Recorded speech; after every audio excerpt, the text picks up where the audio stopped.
Thanks for joining me today. I'm Laura Gasparrini from Tara, and today's Tip Tuesday. So we're going to be talking about some tips, and one of the questions that I'm answering today, or the question that I'm going to focus on today, is pricing. How do we price? So that came up in our Thursday class this past week. I have pen and paper. I'm going to go through just a formula with you, talk a little bit about it. I learned this formula from a really good friend of mine. I mentioned this I think on Tuesday, that she's a clothing designer, and so she gave me this formula. But I found that it is a formula that you can use pretty much for anything that you're making. And one of the things she did say is just let me know if your prices scare you. So there may be some of that in there too, and I'll address that when we get to that. So I'll talk about pricing. I'll give you the pricing formula. We'll go through it, talk a little bit more about that. And so I just wanted to give you a little anecdote about pricing, because generally women underprice themselves pretty much in most things. So I mean, that might be a stereotype, but I think it's pretty common for that to happen.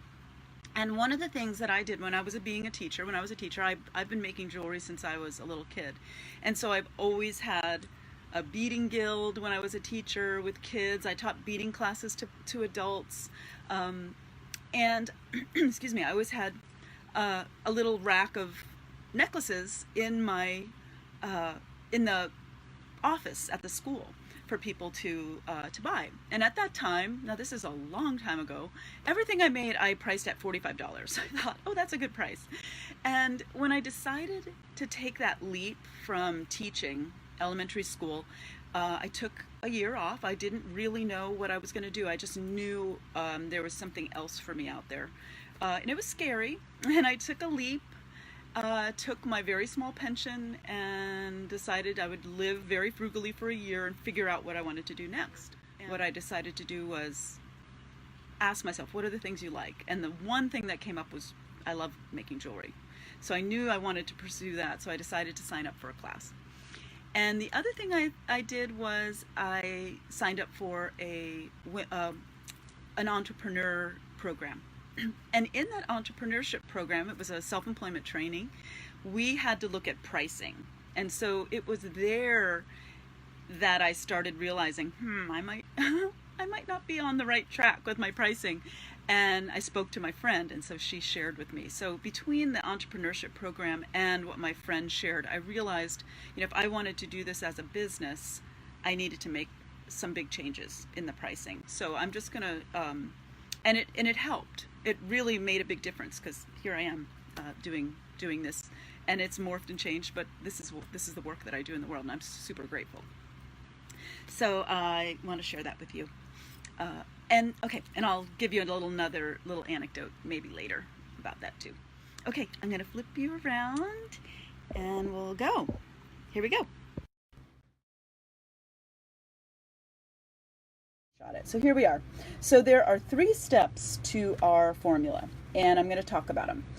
And they sound obvious, but oftentimes what happens is that we don't necessarily cost out these steps. So just to talk, we're gonna step 1 I say is time, the cost of your time, and your materials cost, and those are pretty easy to determine. Materials cost is obvious, and some of the things that I do, people ask me, oh my gosh, does that mean I have to price every bead that I buy? Well, in a perfect world, yes. You should know what the materials that you're using, that you are selling, in the pieces that you're selling, cost you. But what I used to do when I first started out, I would go and, when I bought my beads at a gem fair or things like that, I would come home, dump them out on my bed, go through every strand, or if I bought every type of bead, I didn't go through every particular strand, but every type of bead, and I would see how much I spent. I would count how many beads were on the strand, and I would figure out a per bead cost.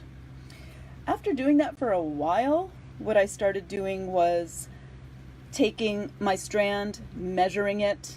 So if it was 16 inches, I would figure out how many beads were in an inch, and I would cost it out that way. So if I had a 16-inch strand and it cost $16, then every inch of beads on that strand cost $1. And so if there were 4 beads in that inch, those beads were $25, 25 cents. And then on my little bag of beads, I would write 25 cents.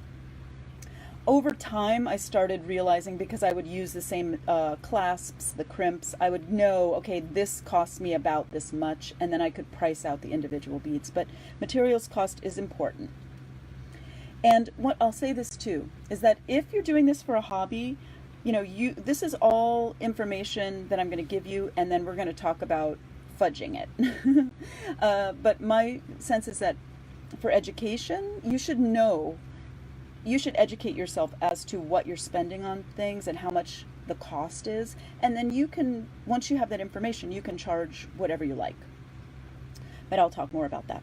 So materials cost is what each of those pieces that goes into a piece that you're making costs. And that you're just going to add that up. And the time cost. So I'm going to talk a little bit about time. So I have this here, and I have my step 2 there. So time. Time is, you would think it would be, how much it would take to make that piece. Now, I'm going to say this about step 1. If you are thinking about doing this as a business, then at some point, you may not be the one who is making your jewelry. If you kind of think ahead, you may not be the one who is producing your pieces. I produce most of my pieces, but when I went to New York and I got orders, I actually had to hire somebody to produce all the pieces that I sold so that I could ship them and deliver them on time. So I did end up having to pay somebody to produce those pieces. So in terms of time, you have to set an amount of pay per hour, and I would say something that would be reasonable, that somebody, if you had an employee someday, they might be happy with that. So I'm just going to call it $20. And then what you do is you determine how long it would take a reasonably fast person to make your piece. So if I were making a pair of earrings, let's say a necklace, because that's going to take a little longer, I would figure out how long. My first necklace always takes me longer. My second necklace maybe takes a little bit shorter. Usually I figure out by the 3rd time I make that necklace, I pretty much know how long it's going to take. So I would say I would guesstimate that, and I work quickly, so I would use myself as the measurement. And if it takes 30 minutes to make an item, the time cost for that piece would be $10. So I would put $10 in the time. And this is just an aside, another really great piece of advice from my friend who used to have employees that would help her. She said, I don't ever pay by the hour, I pay by the piece. So if I know that one piece is going to, the time cost is $10, then I say to the person, for every piece you make, you'll get $10 rather than paying by the hour, because that way you don't pay a slower person more. I hope that makes sense. So okay, so we've got our time cost and our materials cost. So our time is basically the price per piece, the time it makes to make that piece. So when we do our sample, I'll use that. I'm going to do an actual sample for you. So I hope that makes sense about the time.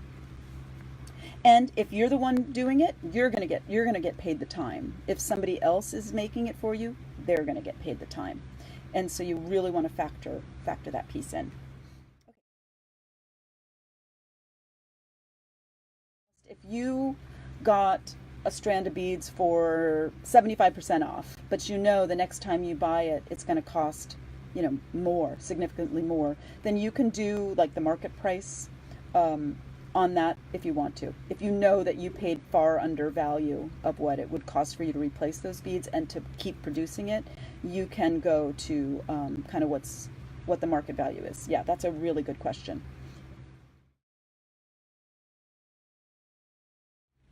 This is the part where people get nervous. So once you add up your time and your materials, that's your total cost. And if you were paying somebody, That's what you paid for the supplies to make your piece.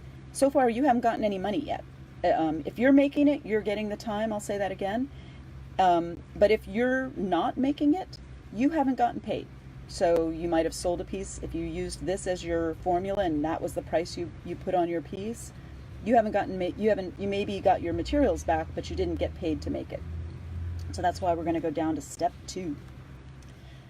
So let's pop down here. So we've got our total cost from our time and materials, and then we've got this decimal here. So we're going to take this down. So what is 2.1? 2 is your profit. Okay, so you're going to take this cost that you paid to make that piece, and you're going to multiply it by 2. So that second amount is yours. That times 2 is your profit. Now the decimal point 1 is your overhead. So do you buy earring cards? Do you pay for going to craft shows? Do you have business cards? Do you have a website? Do you pay to be part of a co-op? Things like that. So this 2.1, this 0.1 is factored into every single thing you make to pay for all those incidental things that you use to promote your business. Now, if you, like me, I go to major trade shows, I travel, I have airfare. So for me, that would be 0.3. I would add a larger amount into my cost of my pieces so that I can be making back the money so that it supports me to keep doing the work that I'm doing at the level that I'm doing it. So you can determine which of these decimals it would apply to the business that you're having. If you have a store, if you have a storefront, then you're going to have a higher overhead than somebody who is just, selling, maybe selling online, or selling in small craft shows and things like that. So that's somewhere you get to determine what that decimal is. Now this is where it gets kind of crazy, because once you take your total cost and your profit and overhead, that is your wholesale price. Your wholesale price. So that is the price that if you took it to a store and they wanted to buy it from you, that's what you would sell it to a store for.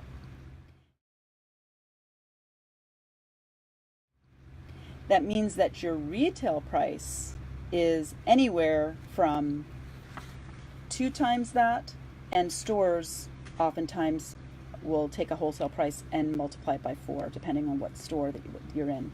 So your retail price, your finished price that you would say to somebody, oh, this piece costs this much, is your retail price. And I'm going to talk about the difference between the wholesale and the retail in just a minute, because this is where people start freaking out when we actually do I'll do an example.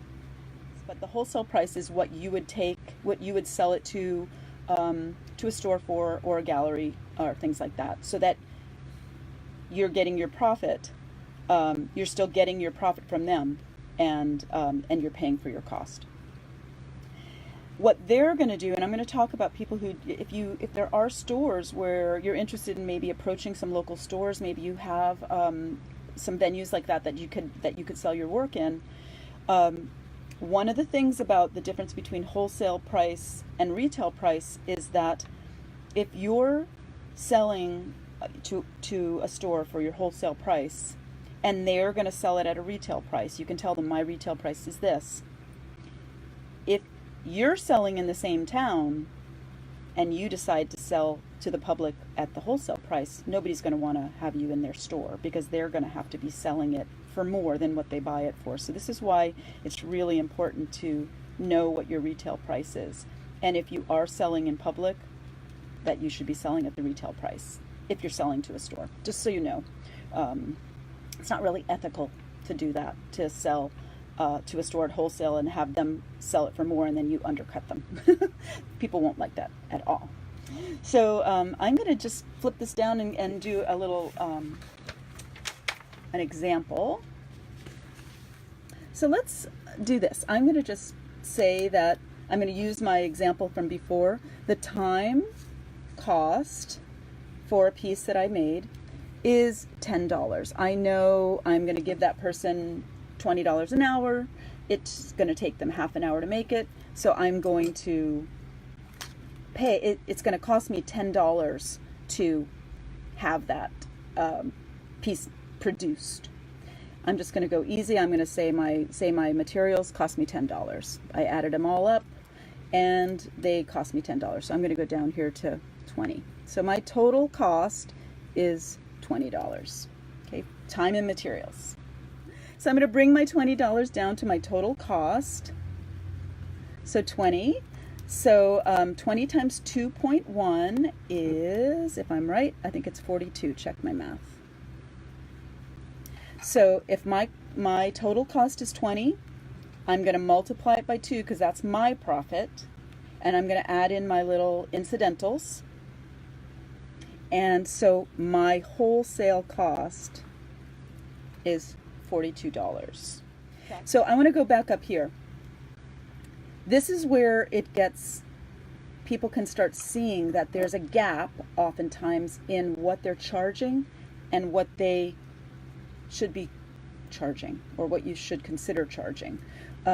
Because if I know that it only costs me $10 to buy those materials, the idea of charging it out at 42 seems like a lot. It seems like, wow, that's 4 times what I paid for all the stuff. But these are the things that if you are thinking about selling, you need to start factoring in. So this is my wholesale price, and I'm going to make exclamation marks. So here we go. I'm bringing my wholesale price down here, $42, and retail price is $84. Yikes. That's where people go, oh my gosh, my $10 beads are going to cost $84. That just does not seem right. But this is where my friend said, do your prices scare you? And they can, because here you're thinking, oh gosh, it only cost me $10 to make the beads. It only took me, 30 minutes to make something. Most women don't even charge for time. They don't even think about that being a cost, because they think, well, I've got the materials, I'm gonna sell them for $30, and I'll make a little bit of money. If this is going to be your business, you need to be making your money back, your time, and a profit. That's what you need to be doing. When I explain this, the wholesale price and the retail price, people get nervous. And so what I'd like to say is that just knowing the formula of what your wholesale price is and what your retail price would be is educational. So if I go back to my story about selling everything for $45, what I realized is that I used a lot of sterling silver. I realized that most of my $45 was a little bit more than here. I was really not even making any money for my time. I was just making my materials back. So in order for me to make a profit, I had to up-level that. So what you can do is you can say, if you sell, hey, I'm selling it just over wholesale prices. So my price might be for this piece $55. The retail price is $84, but I'm selling it on sale today for $55. This is where you know what the value of what you're doing is, and then you can fudge it and use the language that you need to educate your customers about the value of what they're getting. So if you know a piece is the value is $84, but you feel nervous about selling it for that, then you can frame it in such a way as, well, this is just over wholesale, or I'm selling it it's on sale today for this much money. That way you're educated as to what you're doing. The other thing too is that you may know that you only sell wholesale. You're never going to sell it to a store, and you're never going to ask them to sell it for retail, so that you can decide, well, I'm always going to be selling at wholesale. That's my lane. That's where I want to stay. But at least you have that education as to what you're doing, and then you can be ethical in your business decisions to know that you're not ever going to sell to a store and sell in that same town for a lower price and undercut them. And I just say this is where you have some flexibility. Here, I wouldn't fudge that. Here, adding in your incidentals and your overhead is really important because you are going to pay for business cards. You are going to pay for something to put on earring cards.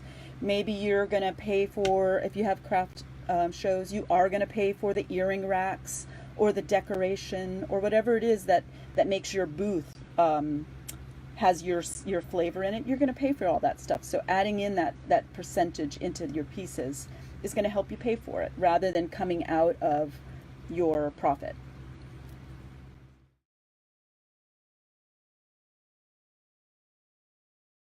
You also have to be aware of what your market will bear. So this is where you can decide, and I'm going to talk a little bit more about that, exactly that point. Between your wholesale and your retail price, this is where you get to make some decisions. If you know that your market will bear $84, then go for it. If you know, and I'm going to talk more about a market that will bear more. And then if you feel like, oh, I might need to go less, then frame it to the customers as a discount that this is on sale for, so that they feel like they're getting a value, because they are. So the other thing I want to share with you too is that when I first started selling jewelry when I was in my after I graduated from my self-employment training, I have a friend in Santa Barbara. Oh, actually, my friend who makes these beautiful pieces. She only sells through home shows, and now she does have a studio where you can kind of come in. She started out for years home shows where she would visit. She would have a friend who would host her. They would bring, it would be like an evening, and they'd have wine and cheese or something like that. She would invite people, her friend would invite people, and she would do home shows. And she did those home shows for years, and that was her business. And so people who came to the home show, there would be an incentive for somebody who came to one home show to be the next host, and that was usually a discount so that they could get a piece, or they could get a discount on a piece that they wanted. So there were ways that she incentivized being the next host that kept the business going and going and going. She's had a studio now where she has open studio and usually a monthly show where people come to her now, but it used to be that she used to go to people's homes and do these home shows. I started my business that way too. And so I basically asked everybody who loved me to host a show, and then it went from there. And when I first started, I was afraid of pricing my pieces. And so I sold most of my necklaces, which were finding sterling beads, all gemstones, hand stitched in bead weaving pendants, and they were talismans. So I put in not only a lot of money for the product, a lot of energy in making the pendant, but also I would come up with what the story was about it and create these little cards that told people the story of that piece. And so there's a lot of effort in each piece. And I sold them for about $90. And, I was just about somewhere between my wholesale and my retail price. I hadn't taken the leap to really I was afraid to make them cost more, to ask for more. So I sold them for $90. And then one time I decided I'm gonna do an experiment. I'm gonna charge my next show. I'm gonna price everything at $120. So I did that for a couple times, and what I noticed is that people who would buy them at $90, they bought them at $120. So I realized there was this space between $90 and $120 for what I was offering that people were willing to pay. They were willing to pay that much more for the pieces that I was making. So I changed my prices and I went up. So a little while later, maybe a year later, I decided to do another experiment and see what the market would bear too, and I went up a little bit more. What I noticed is that the checkbooks didn't come out as fast. So that was good information that this market that I was selling in, this home show market, for the pieces I was producing then, there was this sweet spot that was working for me, and that getting it higher was just didn't necessarily work in that market, or I could have just decided to have fewer sales and just have higher price sales and fewer sales. So I just chose to kind of stay in that little sweet spot. When I moved into a gallery, I was able to price my pieces for higher. And we were fortunate enough that we paid a monthly fee, worked in that gallery, and then got 100% of our sales. So I didn't have to pay a percentage. So I was able to up level the prices again because I was in a gallery. I was with other artists, and it had its tone and flavor. So again, when you start talking about the market does shift your pricing. It does influence what you can get for your pieces.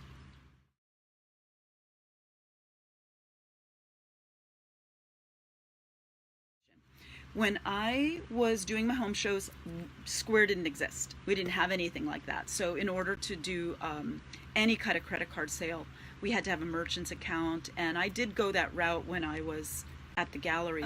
But merchant accounts were just super expensive, especially for a small entrepreneur like I was. And so Square innovated my business. Or in my private classes, when I would have extra materials for people to buy, having a credit card processor there, that little Square, and if you don't know what Square is, I'll talk about that. It allowed people that did not have cash but really wanted the beads that I had, because some of the beads I only had a few strands, and they knew that the next week they'd be gone. So Square just opened up and literally doubled my bead sales because people had the convenience of using a credit card.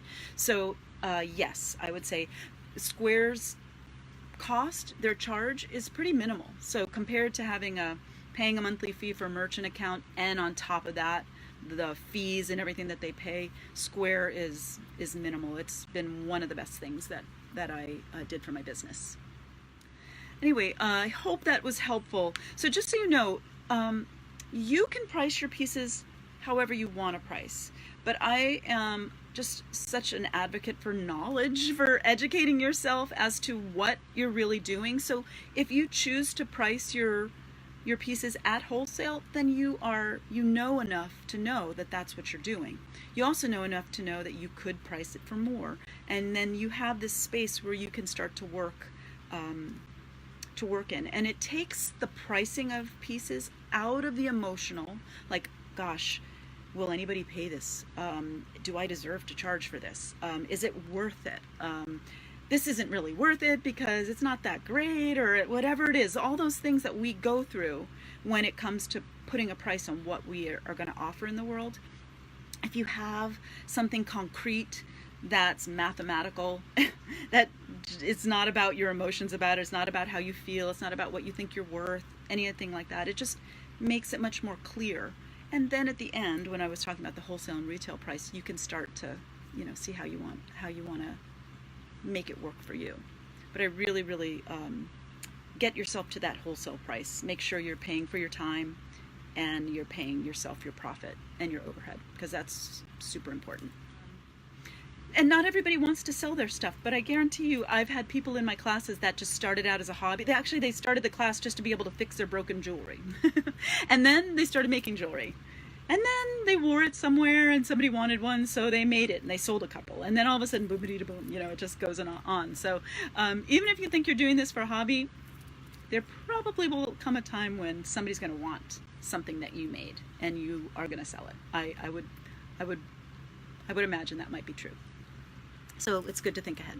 If you're new, thank you for joining me. And if you have been here, I just so appreciate your support of my work and just showing up, spending time with me here. And if you have not liked my Facebook page, please do just click like on the Om Tara page. I would love it. And if you do watch things on YouTube, please subscribe to my YouTube channel. It's Om Tara Bead on YouTube. And then also, if you haven't signed up to join my tribe on my website on omtara.com, when you go on omtara.com, you'll see a big header, probably it's a picture of my hands. Oh, it might be a picture of me. I'm not sure. Different pages have different things. And it says join my tribe. And what happens is you'll sign up for my newsletter list, and I send it out maybe every month. I'm trying to be more on top of it, of doing it. I used to be very, very regular of doing that, but got busy.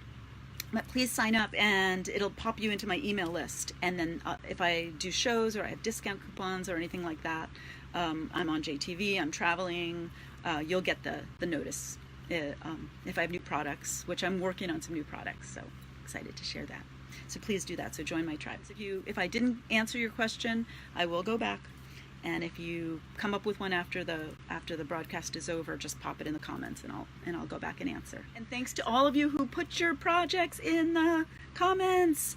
It's so awesome. So if you're making stuff from what we're learning, pop the picture in the comments. It's so exciting to see what you're making. So please do. So sending you guys all love. I'm so grateful for you here with me, and I will see you on Beating 101 on Thursday at 3 p.m. Pacific. So have a great couple of days and stay cozy if you're in somewhere where fall is coming, and I'll see you Thursday.